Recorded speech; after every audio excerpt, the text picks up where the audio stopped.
Assalamualaikum warahmatullahi wabarakatuh. Selamat datang di Detik Asa dalam aksi nyata berbagi rasa, menebar asa.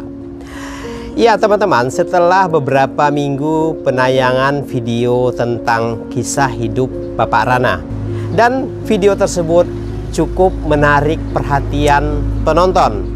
Banyak yang komentar, mereka meminta kita mendatangin Pak Rana kembali dan lebih mengulik lebih dalam tentang kisah hidupnya, tentang perjalanan hidupnya, dan visi misi dia tentang perbaikan di Banten ini, khususnya kota Cilegon. Nah, Pak Rana, apa kabar? Assalamualaikum warahmatullahi wabarakatuh. Waalaikumsalam. Ya, saya sehat-sehat saja, dan kemarin ada komen beberapa orang dan ternyata masih banyak yang nggak waras. Saya sampai berpikir meminta ke Allah dan Rasulullah, tolong beri saya petunjuk. Karena apa? Petunjuk itu adalah niat saya baik.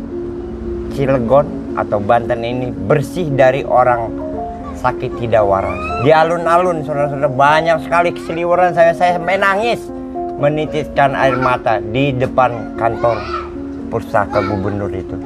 Alun-alun Serang. Oh, alun-alun Serang. Oh ya. Saya sampai nitikin air mata lewat yang begini-begini. Enggak lelaki, enggak perlu. Saya akhirnya penasaran keliling kota Serang. Memang betul banyak. Apakah ini dari pemerintahnya tidak peduli, atau memang selalu diambil oleh dinas sosial dan selalu dibuang, ada buangan dari entah dari rumah sakit mana yang penuh pasien dan akhirnya dilempar ke kota Serang, Cilegon dan Merak ini. Di sini saya punya visi dan misi ingin menyapu sapu jagat itu dengan sapu bersih orang-orang itu supaya waras. Seperti yang sudah-sudah. Itu misi saya, saudara-saudara. Karena saya berpatokan pada padepokan saya yang bernama Pancerjaya Sakti, yang dipimpin oleh kakak saya yaitu Kak Ali Nurdin, yang booming juga di TikTok ya. Dia seni tari dan saya di klasik cerita sejarah babat tanah Jawa. Jadi ada lima kota besar ini yang saya kulik dan akan saya kupas. Mungkin kalau memang Allah menakdirkan atau membuka babat ini ada di otak saya, yang akan saya dokumentasikan dengan suatu judul sinetron, yaitu Babat Tutur Galur. Apa itu artinya? Wah, menarik. Tutur Galur itu jadi babat alas atau menutur kisah masa lalu para sesepuh yang hilang dan saya ketemukan. Itu disebut babat alas. Babat jadi, alas, tutur galur. Tutur galur. Jadi kita disebut babat tutur galur. Jadi alas itu tempat-tempat yang tadinya serit, angker, dan ada jin-jin kafirnya saya sudah masukkan dalam botol banyak itu di dalam rumah. Nanti tinggal saya pendam, kalau ada rezeki saya pendam pakai semen. Begitu, saudara-saudara. Dan saya merenungnya ini baru Banten, apalagi Sumatera, Tangerang, Jabodetabek ya. Orang gilanya mungkin lebih banyak. Oke, nah sebentar Pak Rana, sebelum kita ngomong lebih jauh. Tadi Pak Rana bilang pingin menghabiskan orang-orang gangguan jiwa, sapu jagat. Iya, orang-orang gangguan jiwa. Maksudnya itu sapu jagatnya seperti apa? Menyembuhkan. Menyembuhkan. Berarti bukan menghilangkan kan? Bukan, menyembuhkan. Menyembuhkan. Nah, jadi ini misinya bagus nih. Jadi mungkin akan saya bawa ke rumah dan ada tim pendukung saya, dan saya siap membantu siapapun dari keluarga manapun yang orangnya gangguan jiwa, entah itu rumah tangga, entah politik, entah ekonomi, entah bangkrut, entah dicerai. Mau lelaki mau perempuan silakan datang ke padepokan saya dengan patokan Mushola Nurul Falak. Oke. Nah, Pak Rana, ini khusus Serang Cilegon. Kan masih banyak banget nih ODGJ berseliweran ya di jalan-jalan, baik itu di depan kantor pemerintahan. Di mana-mana tuh ada orang-orang gangguan jiwa. Dan sepertinya tidak terurus. Nah, betul. Tidak ada perhatian dari pemerintah. Iya, terutama dinas sosial ya. Terutama dinas sosial. Nah, yang Pak Rana lihat, dinas sosial ini perannya selama ini sejauh apa sih Pak? Mungkin mereka sudah kerja maksimal, cuman karena memang ada buangan dan memang orang gila ini ngelawan. Orang gangguan jiwa ini, maaf saudara-saudara, ngelawan. Saya sendiri dengan yang namanya dulu, pertama saya tolong yang wanita dulu, si Risma, ngakunya nggak taunya mah bukan Risma ya kan. Itu saya sampai ditipuk sampai pakai batu, pakai kayu. Begitupun lelaki, sampai saya bersilat ya kan. Main silat saya dapat dia. Begitu saya taklukkan, ternyata memang kerasukan suatu makhluk yang disebut jin kafir, atau mungkin mereka tadinya salah jalan ilmu ya. Jadi ini hati-hati nih kepada saudara-saudara bapak, ibu-ibu terhadap anak-anaknya yang mulai menginjak dewasa, terutama laki, tentang buku-buku apa namanya misteri itu.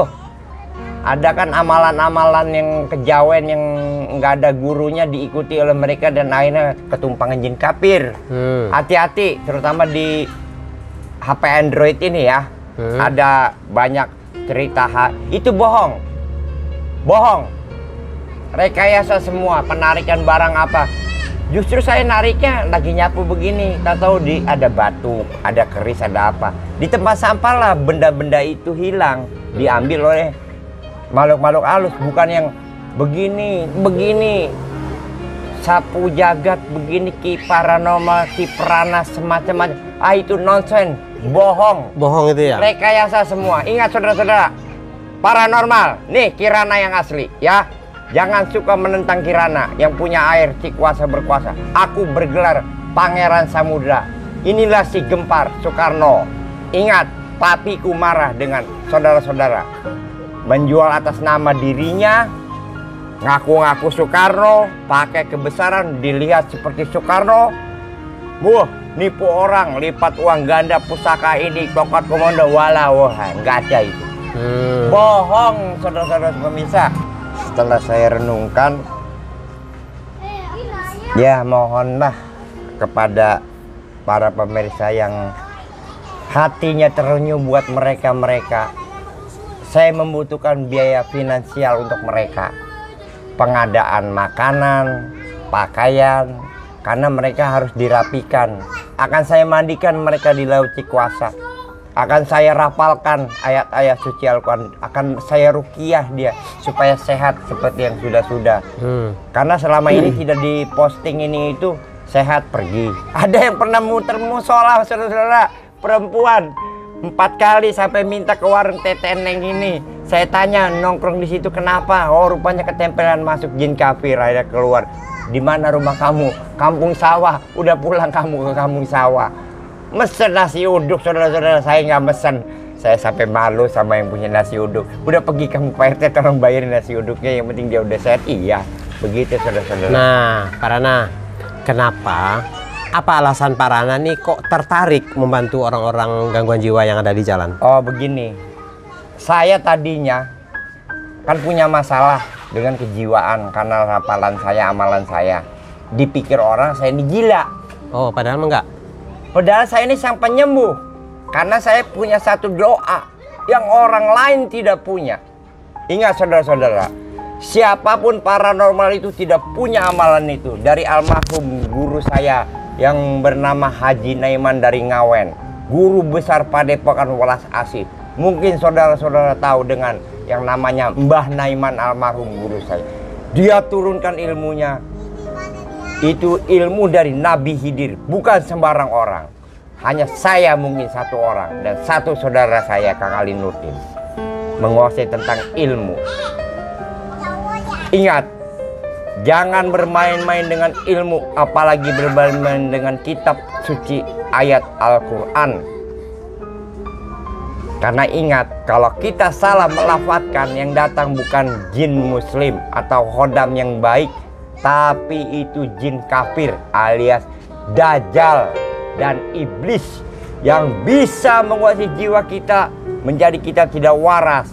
Kalau sudah tidak waras, dia tinggalkan dada, goodbye, kata si jin dan iblis. Bilangnya apa? Itu urusan dosa kamu, bukan dosaku. Aku hanya menggoda. Ingat, dia bisa memberi kekayaan, kekuasaan, dia menyerupai manusia, bisa. Karena ini sudah zamannya. Lihat, El Nino, matahari sudah mendekat. Bisabilillah wal haq mal haq wal qalbu ila ruhi wa antum qamalayaro kamalayaro warahmanir rahim. Itu kata Rasul. Ini sudah dekat masanya. Jadi kalau mau tobat ya tobat. Jangan nanggung-nanggung, saudara-saudara. Benar, Pak. Karena saya sudah beberapa kali menemui kiai dan syekh yang turun dari gunung, keluar dari gunung di bumi Indonesia ini, ketemuan dengan saya di jalan membahas. Bilangnya apa? Para anak, sapu jaga saja. Siap kiai, siap syekh. Karena para anak adalah turunan orang hebat. Loh, siapa? Sunan Gunung Jati, itu kakek buyut Anda. Kaget saya. Pantasan kok saya bisa. Pantasan almarhum Haji Naiman bilang sebelum wafat, hanya kamu yang bisa menurunkan dari 1000 muridku, Parana. Karena dia pun adalah guru dari Pak Susilo Bambang Yudhoyono. Karena waktu mengajukan diri menjadi presiden, Pak Yudhoyono, proposalnya itu dari Pak Naiman dikasih ke saya. Meminta pendapat, padahal saya masih masih muda, baru 22 tahun. Tapi sudah dipinta. Waktu SBY mau mencalonkan presiden, minta pendapat ke Pak Naiman ini. Iya, Pak Naiman mengajukan ke saya. Minta restu ke Pak Naiman. Terus Pak Naiman mengajukan ke saya karena murid yang dia percaya. Saya akhirnya lari ke Merak ini meminta hidayah atau atas permintaan Mbah Naiman tentang Pak Susilo Bambang Yudhoyono. Dan benar jadi. Begitu datang saya bilang, Mbah, jadi gimana dodok. Bagus, tapi nanti ada yang ngacak-ngacak. Bener. Betul kan? Oh, jadi ikut campur Pak Rana juga ya? Iya. Susilo Bambang Yudhoyono. Bu Megawati saya ikut campur. Pak Jokowi saya ikut campur. Nah, Pak Prabowo ini saya nggak ikut campur. Kenapa? Nggak dapat restu dari Yang Maha Kuasa. Oh, gitu. Buktinya ada gempa. Buktinya banyak kecelakaan. Sama kayak zaman Pak Harto. Perkara terus banyak kecelakaan, gempa di mana-mana. Nggak gampang, saudara, jadi pemimpin. Jangan jadi presiden, jadi RT saja. Lagi enak-enak tidur, assalamualaikum Pak RT. Ribut tanah, ribut selingkuh ini. Boleh tanya sama Pak RT. Sampai saya pun ketawa, dari RT terdahulu juga sama, Pak. Aduh, begitu saudara-saudara. Dan kalau ada dari pemirsa yang anaknya mengalami gangguan jiwa, batinnya, kolbunya, rohnya, secara jasad tidak sempurna, akan saya sempurnakan. Bukan saya sakti, bukan. Ini berkat karena apa? Saya punya lakon, saya punya niat, hati yang tulus buat mereka. Berjuang tanpa pamrih, yang penting apa? Itu buat amal saya. Apabila saya pulang ke rahmatullah. Tuh, saudara-saudara. Oke, nah ini pertanyaan saya nih. Tadi Pak Rana menyinggung masalah paranormal. Ya. Nah, paranormal seperti apa yang tidak boleh dipercaya? Paranormal yang melakukan trik kamera, tarik pusaka, pelipat gandaan uang, penyembuhan santet, ini itu padahal tidak ada. Oh. Itu hanya nol. Mereka hanya cari kekuasaan dan fulus atau uang dan ketenaran dari media. Ingat, saya kalau mau dari zaman PSBY saya bisa tenar. Cuma saya tidak mau. Karena saya mengamati dengan Ki Gendeng Pamungkas dan paranormal yang sejati ya. Paguyupannya ada itu. Dan gelar saya adalah Kirana Sanjaya Soekarno Putra Banten. Nah, ini ada tuh paranormal gini, Pak Rana. Dia datang ke rumah orang, kemudian dia narik tuh Bisa ada keris-keris atau rambut atau apa di rumah orang. Itu sudah dipasang sama dia. Oh, itu udah dipasang? Iya. Dia punya ilmu sihir. Dia dipasangnya secara goib atau ada tim buat naruh dulu? Ada tim buat naruh dulu. Oh gitu. Jadi gini, saya maunya Bapak punya masalah di rumah. Saya kirim tim dulu. Tanam di rumah itu, nanti kita mengadakan cari duit lah, uang rokok. Oh, begitu. Nah, kemarin ini kan booming tuh kasus paranormal Samsudin. Tahu nggak? Iya. Parana Samsudin yang punya padepokan. Iya. Dia kan banyak tuh narik-narik pusaka-pusaka, keris segala macam. Iya, iya. Nah, itu tuh gimana Parana? Ibaratnya saya mau ngobatin orang. Si A sudah telepon. Saya kirim dulu di malam hari tim saya. Tanam barang. Orang kalau mau nyembuhin orang sakit mah dilihat. Nggak ada yang begitu klinik. Ada juga dilihat. Itu roh. Roh yang menguasai jiwa manusia. Kalau masalah pusaka itu, saya bertanya kepada saudara-saudara. Ingat, apakah jin, iblis, dan dajjal bisa membuat keris, membuat batu? Coba Anda jawab dan Anda renungkan itu.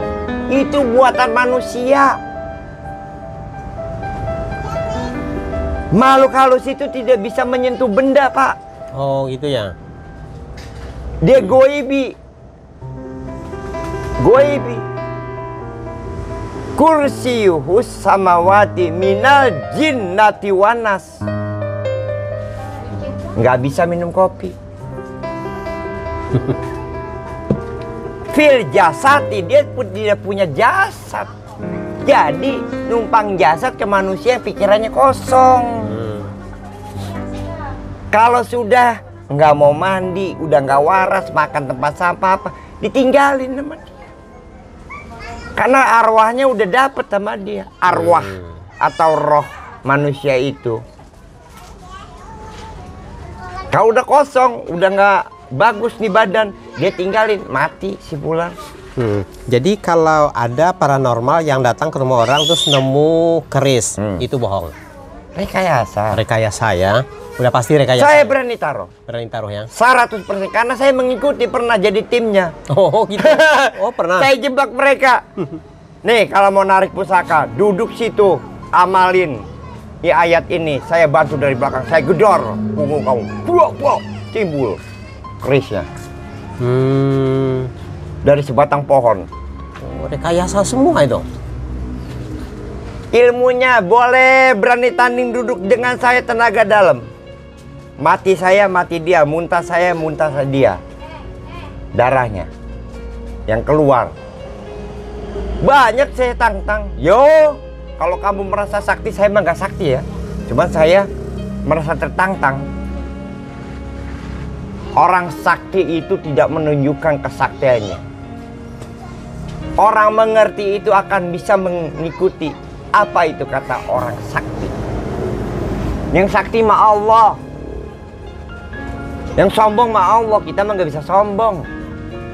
Allah kalau mau ambil nyawa kita, maut, mati. Maut, bangkrut. Maut, balikan mobilnya, balik. Maut, jatuh dari motor. Bagaimana kata Allah kita mah? Jangan suka pengen kaya. Aduh. Sampai membodohi dengan sikap-sikap yang mengaku paranormal. Padahal nggak ada ilmunya, saya terawang dari jauh juga. Nggak ada lakonnya. Orang kalau seorang paranormal nih, kayak saya, dari lahir sudah diberi kelebihan. Bisa melihat masa depan dan masa belakang. Dan akhirnya begitu saya menginjak di akil balik, saya rajin puasa dan saya mondok. Mondok bukan sembarang mondok. Dengan kiai, dengan syekh yang tidak tenar. Akhirnya saya punya ilmunya. Seperti almarhum guru besar saya, Mbak Naiman. Ibaratnya penasihat Pak Susilo Bambang Yudhoyono. Beliau itu. Pak Naiman tuh di mana ya? Ngawen. Ngawen. Gurunya Inul Daratista. Blora. Cepu. Itu gurunya Inul juga. Jawa Timur. Blora bukannya Cepu, Jawa Tengah. Ngawen, iya, Jawa Tengah. Oh, Jawa Tengah ya? Ngawen, Bloro, Cepu. Oh, itu gurunya Inul juga? Iya. Mbah Naiman itu. Banyak artis-artis. Kok tahu Pak Ya Rana? tahu lah, wong aku murid kesayangan almarhum kok. Dia kasih tahu semuanya sebelum wafat itu. Oh. Rahasia tentang dirinya, perjalanan diri. Inul ngapain, guru-guru ngapain dia ke situ? Ya kan karena masih keponakannya. Ya biar tenar lah. Oh, biar tenar. Kan dia punya ilmu pengasihan. Dikasih ke Inul. Dan ilmunya juga nyangkut ke saya, punya Menaiman itu, ilmu itu. Jadi ilmu menyembuhkan orang disantet, diteludis. Pokoknya ilmu klinik ya, ilmu hitam. Dan untuk penglaris dagang, pengen tenar, pengen sehat walafiat, rumahnya pengen ngadep kemana, sampai palak bumi, pokoknya semua ada nafsunya di saya. Berarti dulu Pak Rana sering ke sana, ke Mbah Naiman itu? Justru Mbah Naimannya datang ke Depok ke saya. Oh gitu. Saya kan nyil di Depok, buka padepokan. Dengan pemijitan pengobatan alternatif yang bernama Welas Asi, yang sekarang dipegang oleh Mas Sarwadi yang dari Solo. Pak Rana kenapa nggak berkecimpung di sana lagi? Kan sudah ada. Oh. Saya kan sistemnya namanya Rana itu kan berkelana. Rana tuh menuju sana, menuju sini, mencari, yaitu babat, tutur, garul, alas. Alas mana nih yang angker, saudara-saudara? Alas mana yang sering? Saya babat. Dengan duduk saya dukun, duduk tekun, baca, bicara dengan hati saya sendiri, dan akan saya terawang. Di situ ada apa? Di situ ada apa? Mau kamu apa? Mau tarung? Yuk duduk. Tanpa senjata duduk. Maupun jin maupun manusia duduk. Kita adu tenaga dalam.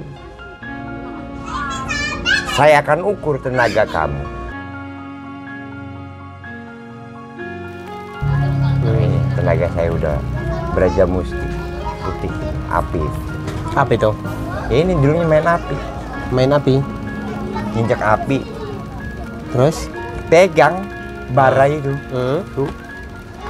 Oh, sampai putih-putih gitu ya? Iya kan ngelotok. Itu ngapain? Belajar, Iya, belajar. Iya, belajar ilmu Braja Musti untuk ngelawan Dajjal sama iblis. Saya punya energi panas. Oh, ada ilmu Braja Musti namanya? Iya. Terus coba lihat tangannya.